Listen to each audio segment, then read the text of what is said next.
جس کی صورت وقف کی ہے اگرچہ اس کے کاغذات نہ ہوں اس کو وقف ہی مانا جائے گا۔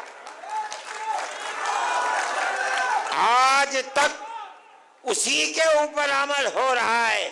آج یہ ترمیمی بل، میں جس کی صورت کو برا سمجھتا ہوں، وہ ترمیمی بل یہ آ رہا ہے کہ اگر کاغذات نہیں ہیں اس وقف کو وقف نہیں مانا جائے گا۔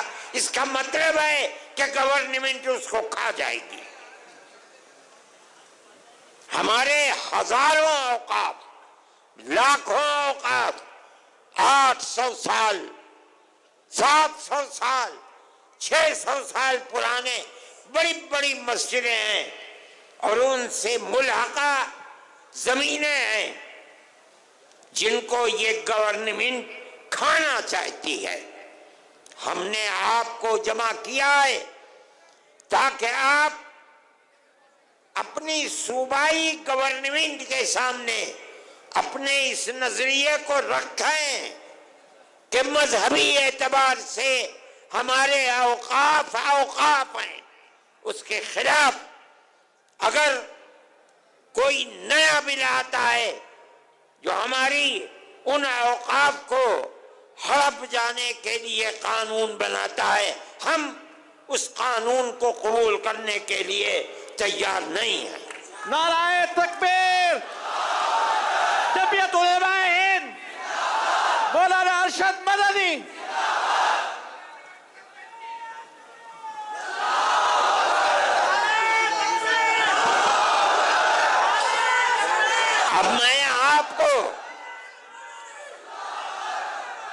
اب میں آپ کو اس وقف نے، اس ترمیمی بل نے جس کی ہم مخالفت کر رہے ہیں، میں آپ کو بتاتا ہوں یہ موجودہ ترمیمی بل نہیں ہے، در حقیقت مسلمانوں کے اوقاف کو کھا لینے کے لیے بل لایا گیا ہے، ہڑپ کرنے کے لیے بل لایا گیا ہے، مسلمانوں کی جائیدادوں کو چھیننے کے لیے بل لایا گیا ہے۔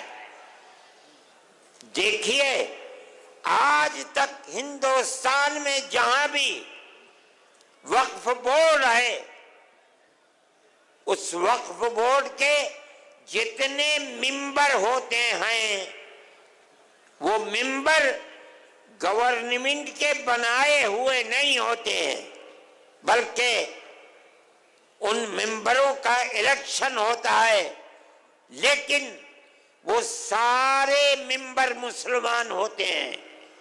کیوں؟ وقف مسلمانوں کا ہے، مسلمانوں کے اوقاف پر وقف بورڈ کے اندر کام ہوتا ہے، اس لیے 11 ممبر ہوتے ہیں عام طریقے پر، شرط ہے وہ 11 کے 11 الیکشن سے آتے ہیں اور سب کے سب مسلمان ہوتے ہیں۔ اب آپ دیکھیے اس بل کی نمبر 11 کا اے، پیج نمبر، صفحہ نمبر 6، وہ یہ کہتے ہیں کہ بورڈ کے 11 ممبر جو گورنمنٹ جن کا انتخاب کرتی ہے، انتخاب نہیں ہوگا بلکہ گورنمنٹ ان 11 کو خود منتخب کر کے بغیر الیکشن کے لا کر رکھے گی۔ ہم کیا جانتے ہیں کہ کن کو رکھتے ہو؟ پھر وہ کہتے ہیں کہ ان 11 میں سے صرف 4 ممبر مسلمان ہوں گے اور 7 ممبر غیر مسلم ہوں گے۔ وقف ہمارا ہے، ہمارے باپ دادا کا ہے، ہماری زمینیں ہیں۔ وہ جو 7 ممبر زیادہ ہیں اور وہ مسلمان نہیں ہیں، وہ کیا جانے کہ وقف کی حفاظت کس طرح ہوگی۔ اس کا مطلب ہے کہ گورنمنٹ صوبائی گورنمنٹ ہے، اس کو کھانا چاہتی ہیں۔ ہمارے وقف ہیں، ہمارے باپ دادا کے وقف ہیں، جن کی تعداد 11 ہے، اس 11 میں سے صرف 4 مسلمان ہوں گے، باقی سب کرسچن،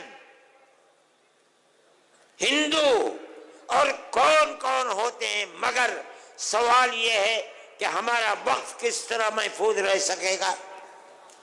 ہم نے چیئرمین کے سامنے یہ بات کہی، پورا بورڈ تھا 32-33 پارلیمنٹ کے ممبروں کا، ہم نے ان کے سامنے کہا کہ آج تک شرط ہے کہ سارے ممبر مسلمان ہوں گے، اس لیے کہ وقف مسلمانوں کا ہے، غیر مسلم کیسے آئیں گے؟ وہ کہتے ہیں نہیں، اس نئے وقف کو کہا جاتا ہے گورنمنٹ کی طرف سے کہ ہم اوقاف کی حفاظت کے لیے یہ ترمیمی بل لائے ہیں۔ ہم کہتے ہیں کہ تم اوقاف کی جڑ کھودنے کے لیے لا رہے ہو۔